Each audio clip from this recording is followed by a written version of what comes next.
your host, Carolyn Solo, LCSW, EMDR therapist, and mom of 3 daughters. Thank you for joining me to episode 40 of the Future Template Parent Podcast. I have a cold again, and I think I'm going to have a cold until, June. Anyway, that's my scratchy voice for today. I'm Carolyn Solo, LCSW, EMDR therapist, mom of 3 daughters. Thanks for joining me today. Today I'm going to talk about something that happened to me recently, and that I think can be really scary for all of us who are putting ourselves out there in the online space and talking about charging significant money for a high ticket service and basically getting called out for doing that. And I think a lot of you may have had this fear. A lot of other business coaches talk about it, but I think it's really real and we honestly can't talk about it enough. So I'm going to talk about kind of why we fear it. A little bit about why we need to be gentle with ourselves about this particular fear, that we're greedy, that we're selfish, that we just want to make lots of money. And then a bit on how to cope with what I think is an inevitable situation that we all confront as business owners, therapists in particular, who show up in the online space in some way. So as always, I'm going to pepper this, of course, with my own individual experience. So first of all, the idea for this episode came from 2 places. The first being something that happened to me a couple of weeks ago. Then, really timely, a podcast episode that I heard from another therapist business coach that I really respect. I just heard it earlier this week, I think. So to start things off with a bang, what happened to me? So if you follow me on Instagram, at Future Template Parent, you will know that I post a lot of reels and content about charging high ticket premium fees for your intensives because intensives are hard work. You're providing a high value service. You're devoting a ton of time to an individual. You're crafting an experience. It's the Disney fast passive therapy. Clients get great results. You have to put in a lot of training to do a good job. It's a service not everyone offers. Just a few reasons why we charge a high ticket price for this. And I also talk a lot about how it's important for therapists to consider offering the service because it prevents burnout and it's a high ticket service. So of course it's not accessible to everyone. And, I've talked about that on the podcast before, the reality of that. 99.99999% of the time I get positive feedback about this. If I get any feedback, usually I don't get a lot, but if it's any feedback, it's positive, right? But a couple of weeks ago, I got some really nasty comments from someone telling me basically I'm a greedy, selfish person who takes advantage of clients who need help by charging them a lot, and that I'm totally unethical and most people can't afford this, and that I need better supervision, and that I'm a passive-aggressive liar, among other things that are less polite. So yeah, that's what I got called in a public way on my Instagram page, and it happened, and I'll talk a bit more about how I handled it later, but that's basically the overview of what happened and why I started thinking about this topic. And then maybe a week after that, which was very providential and fortuitous timing, serendipitous, what other synonyms can I use? So I heard on the Bad Therapist podcast, which if you don't listen to it, you should because it's awesome. The host is Felicia Keller-Boyle, who I believe is on all platforms as the Bad Therapist. And basically she talks about, quote, ditching good therapist conditioning, living this abundant therapist lifestyle that you deserve. She's also has a wonderful anti-racist, social justice aligned lens. Tiffany McLean with Lean and Make Bank is another great person for this stuff. Anyway, her podcast, I heard this, so good. I think you should listen to her podcast. Every episode is great. Anyway, so I heard her episode that was titled How to Handle Negative Feedback on Social Media as a Private Practice Therapist. And I was like, wait a minute, how did you know this just happened to me? She was speaking directly to me, which of course means that this happens to all of us, because if it resonated with me and had just happened to me, it's happened to many of us, right? It's totally named, the podcast itself, what she said, totally named how I felt after I got this series of comments. And so much of what I did afterwards aligned with what she discussed in the podcast. So I thought, why don't I talk about it too? So first of all, why are we afraid of this happening? This being called out for being greedy and money hungry? Well, I think it's because we have a part of us that is afraid that it's actually true, right? Because we think of ourselves as helpers, right? And we care about people.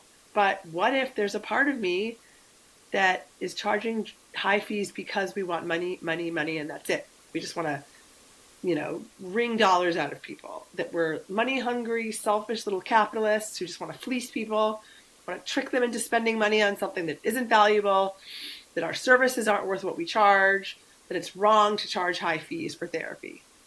And as we know, intensives like up the ante even more, because I always say charge more for them per hour, because the work is, I think, more focused, harder, and gives better results. But, when we get a comment like this, it makes us think, wait, maybe none of that is true, right? And I'm guessing that you have some sort of narrative that runs in your head as well, fill in the blanks with what you tell yourself, that part of you tells you about, money guilt. So where does this conditioning come from? Well, it comes from so many places, right? Like the money stories we have, like what were we told about money as kids, from our parents, from our religious institutions, from our friends. A lot of us were very early on acting in like therapist type roles in our relationships at a young age, and we weren't getting paid for that, right? And in general, care work, of which I believe therapy is a form of care work, is so undervalued in society. There's plenty of people that think it should be free or at least low cost, right? That, we're just talking to someone. So how can that be, something that's worthy of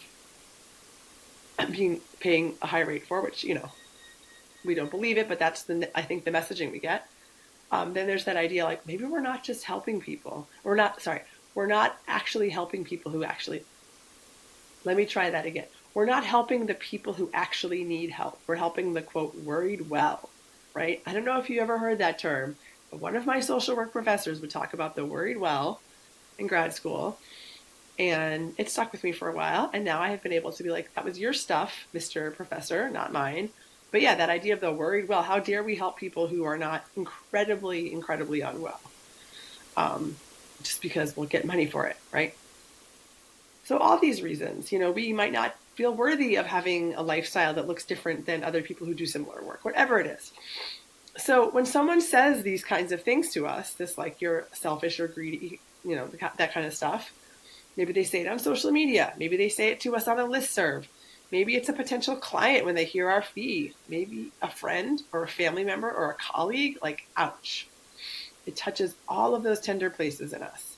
And it can trigger for us this desire to sort of like get small again, to move backwards instead of forwards, right? To start, discounting our services when we can't really afford to, don't want to, shouldn't.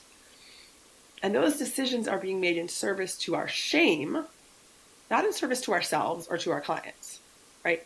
And let's remember, like I said, 99.9 million% of the time, I get positive feedback on social media, which is likely true for you too.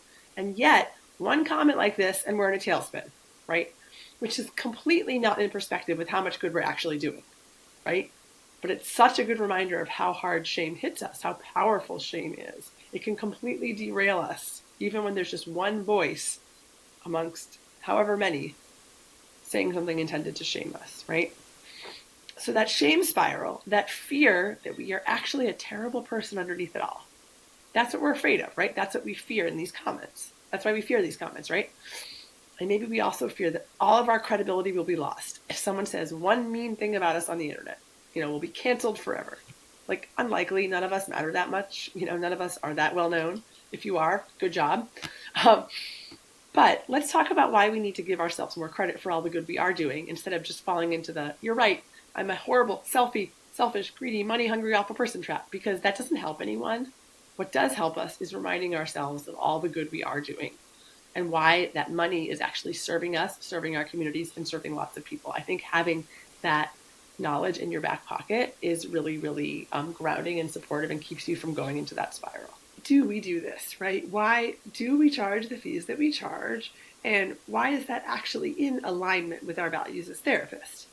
Everyone's reasons for that are different, but I think it's so important that we remember why we're doing this, why we're trying to charge a fee that is sustainable for us and that allows us to live in accordance to our values in a lot of ways. So, everyone's reasons will be different, but I'm going to share some of mine, and my guess is that some of them align with some of yours. But of course, you're going to have your own reasons. So we need to work less so we can take care of ourselves more and not get burned out, right? Burnout is such a risk in our profession, right? The work we do is so hard and it's exhausting, and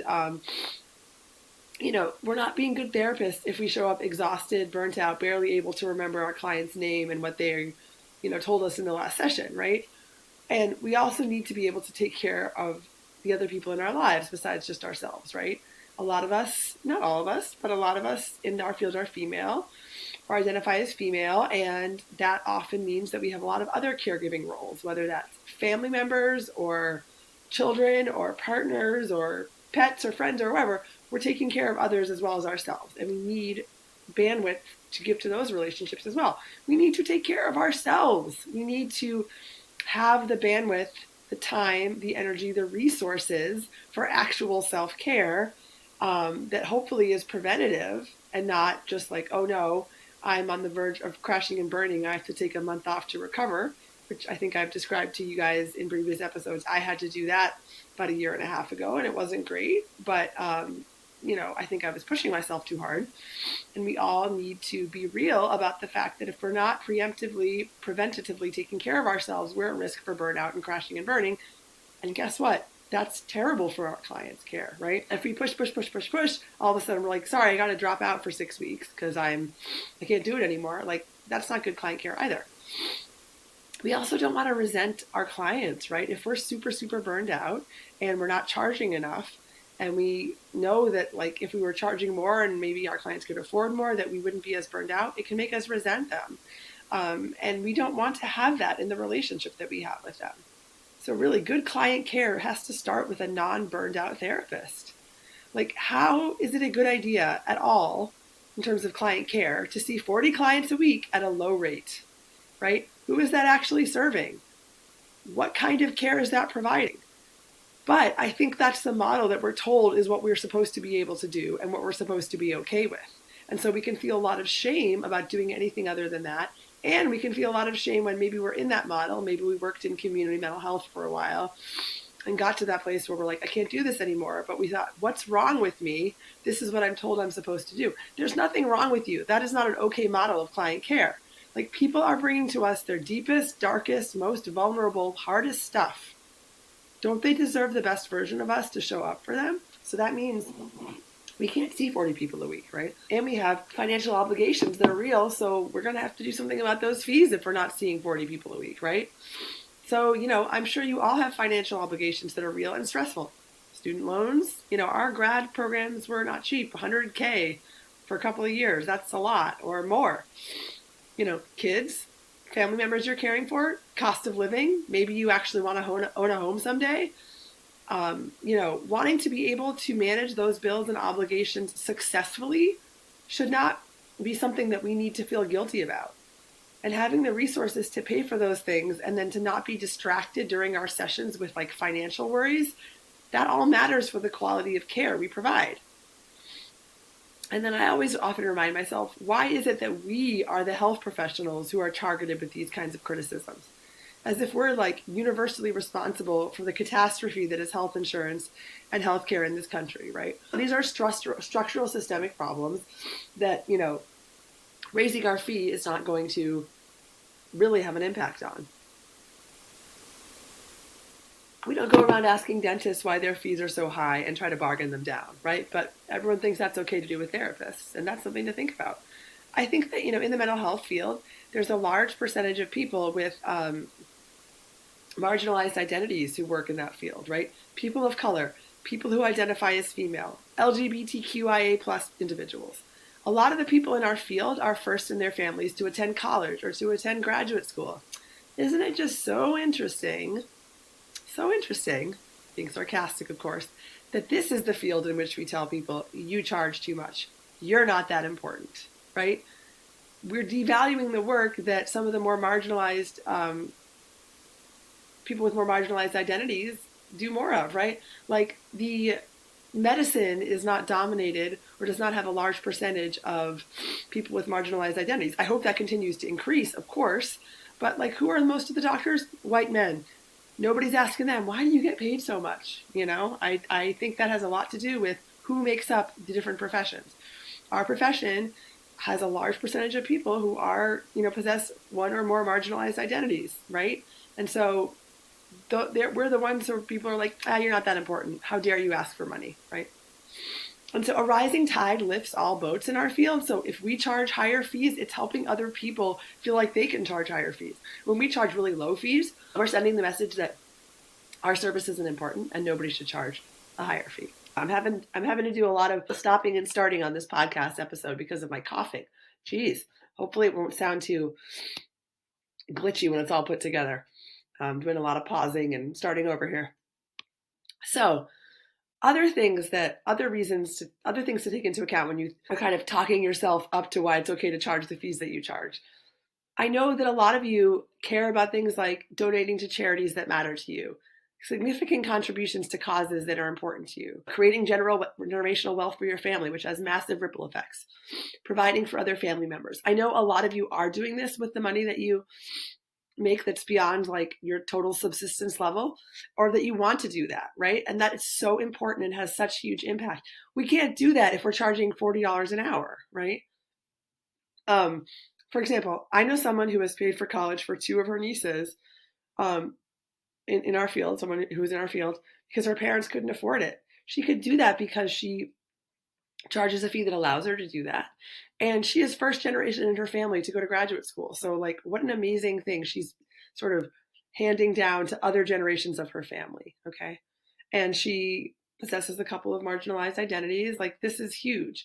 She couldn't do that if she were charging $40 an hour and seeing 40 clients a week. Okay. That would not sustain her. We also, a lot of us do lots of things to give back in different ways too. Like, not that this is about tooting my own horn at all, but I charge the fees that I do partly so that I can offer a steep sliding scale or a pro bono services to clients who are truly in need. I have 4 clients on my caseload that pay very little. Okay. I'm not just out here trying to pad my pockets as much as possible. I charge people a fee that,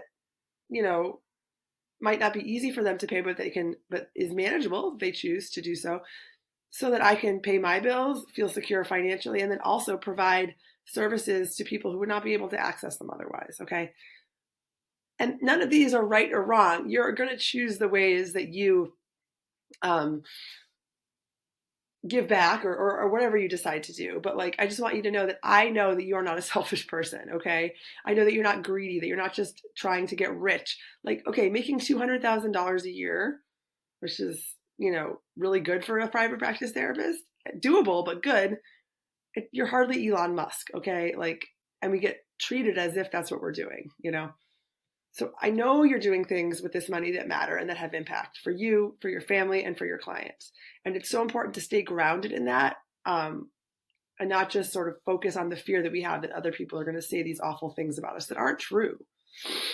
And we don't owe those explanations to anyone. I mean, you certainly can give them. That can end up in just kind of a back and forth and maybe doesn't get anywhere. I like to remember these things just for myself so I can feel grounded in myself when I get a comment like this. Because that person doesn't know me. They don't know anything about me. They saw a reel on Instagram. I know me and I know, the decisions I make. So how do we cope when we get these comments, when we have these moments? Because, you're going to have them. If it hasn't happened to you already, something like this will happen to you at some point. A friend, a colleague, a family member, someone on Instagram, a potential client is going to be like, how dare you charge what you charge, right? Well, I'll tell you what I did when this happened to me. And it wasn't perfect at all. First of all, I responded to the person right away, which I shouldn't have done. I didn't even take a beat. I replied. I was triggered and I replied. I was actually very polite, and I was neutral, but that got thrown in my face. That's when I got called a passive-aggressive liar. So, okay. I think I said something like, I appreciate your insight. Thank you for sharing. And then they were like, wow, you're also a passive-aggressive liar. And I was like, okay, cool. So at that point I knew, okay, time to step away, take a beat. I felt that shame and I felt that fear. I felt like, oh no, am I really those things that she's saying about me? Have I disconnected completely from any social justice roots that I claim as a social worker? Am I just a horrible person through and through? Okay.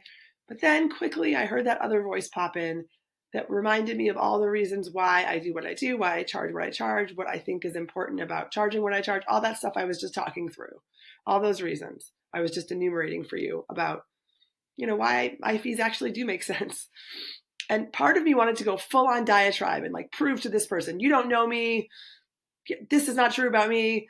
But what good would that have done? It would have just continued the conversation, dragged me further down, added more fuel to the fire. It was an unwinnable argument. This person was not interested in being swayed one way or the other. Wouldn't have accomplished anything. So instead, I reminded myself of something that I've heard many business coaches say. Trolls are a sign that your message is hitting a nerve. When someone trolls a post of yours, like you've hit a nerve, and it's a sign that your message matters and resonates. Like it's okay to be a little spicy. Like that's going to get attention. Any attention is good, right? All press is good press or whatever. All publicity is good publicity. So, okay, I remember that. And then I backed away and then I reached out to some support people. Okay. I reached out to my own business coach. I reached out to my VA. I reached out to a business buddy of mine and to my partner to say what had happened, how I felt. They all validated me. They all listened to me. They all helped me de-escalate. And they told me to block this person if I wanted to. In fact, my business coach said to me, and I thought this was so helpful, your Instagram page or whatever platform you use is your home. It's your home. And you get to choose who is welcome in your home. I was like, yeah, there doesn't have to be an open door policy. I'm allowed to say, no, you're not welcome here. And so I blocked the person and moved on. There's a lot to say about the comment itself that the person left, like why I think they were triggered, what it triggered in me, what I think they were really trying to say and all that. But this is not about them, okay? I did reflect on their message for a bit to be like, is this true? Should I really be thinking about this more?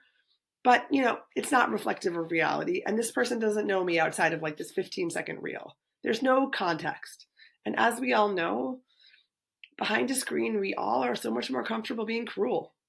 We say stuff we would never, ever say in person, which is an awful reality of social media, but it's real. So putting ourselves out there into the social media verse, opens us up to that criticism always. It's going to happen to you probably at some point if you're out in the online space. So it's just important to stay grounded in your why. Have that team of besties that you can call on to support you and validate when you need to. Let yourself feel your feelings. Try not to be too reactive. Give yourself a few beats to breathe. And know that it's your choice. You get to handle this how you want to. This is your social media space is yours. Your online presence is yours.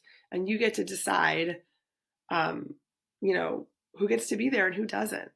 So yeah, I just wanted to discuss a little bit today about that fear of being called out online, how it happened to me, what fears I think it taps into when it does happen, why we get so triggered by it.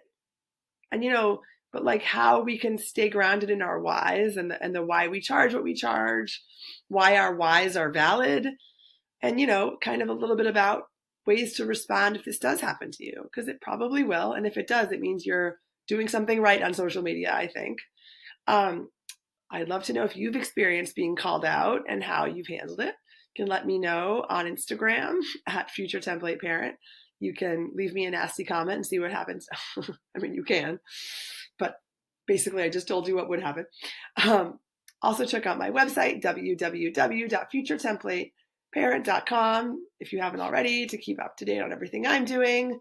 Have a great week, everyone. Thank you for listening. Talk to you next week.